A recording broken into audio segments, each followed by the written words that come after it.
Good morning students. Next JEE 2025 question discussion session में, answer discussion session में ये unit dimension का question है जो फ्रीक्वेंटली पूछा जाता है और इसको निकालने का टेक्निक हम देखेंगे।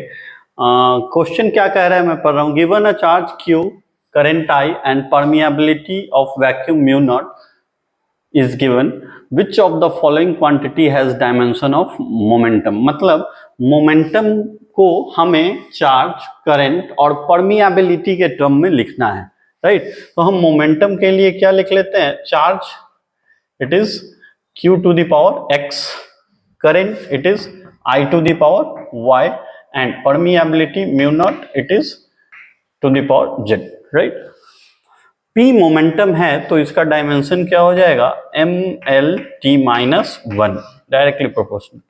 Q को हम क्या लिख सकते हैं? at, तो इसका डायमेंशन हो जाएगा at to the power x, current a to the power y, और परमिएबिलिटी का डायमेंशन हम निकालते हैं, then later we will put. तो परमिएबिलिटी के डायमेंशन निकालने के लिए हम क्या कर सकते हैं?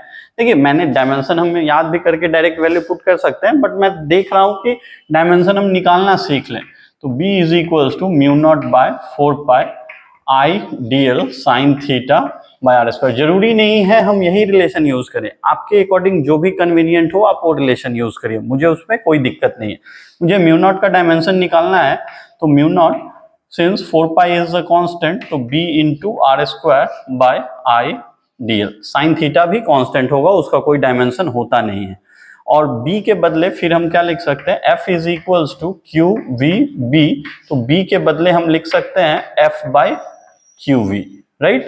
तो b के बदले अगर हम लिख दें f by Q V I D L R square. अब इसका डायमेंशन अगर हम लिखने जाए तो force mlt minus 2, R square that is L square, q that is at, velocity that is lt minus 1, current that is a and again it is l, right।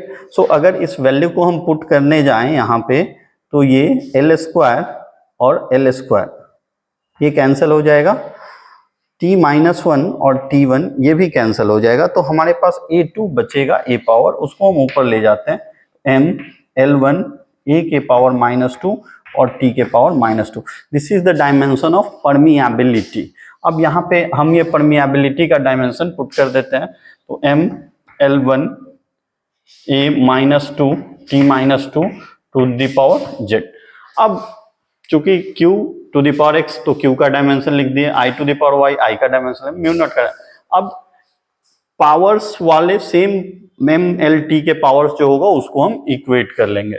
तो a के power यहाँ पे क्या हो जाएगा? अगर हम सारे पावर को इक्वेट करें तो a के पावर x यहाँ plus y, same base powers are added, और यहाँ से माइनस 2z। t के पावर यहाँ क्या हो जाएगा? यहाँ x यहाँ है नहीं और यहाँ माइनस 2 है, तो t x माइनस 2z बचा, a हो गया, t हो गया। l के पावर हम क्या लिख सकते हैं? l के पावर यहाँ पे z, और m के पावर हम क्या लिख सकते हैं? That is also z। तो जब हम कंपेयर करेंगे तो z इज इक्वल्स टू 1, इस दोनों से m और l को। t के पावर को जब हम कंपेयर करेंगे तो यहाँ पे x minus 2z is equals to minus 1, z का वैल्यू अगर हम 1 पुट करेंगे तो x का भी वैल्यू हमारा क्या आ जाएगा? 1।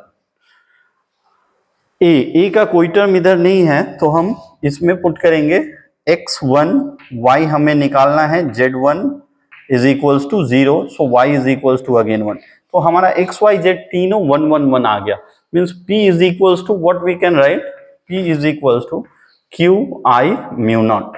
इसका जो डायमेंशन होगा वो मोमेंटम के डायमेंशन के इक्वल होगा, right. This is the answer. Thank you.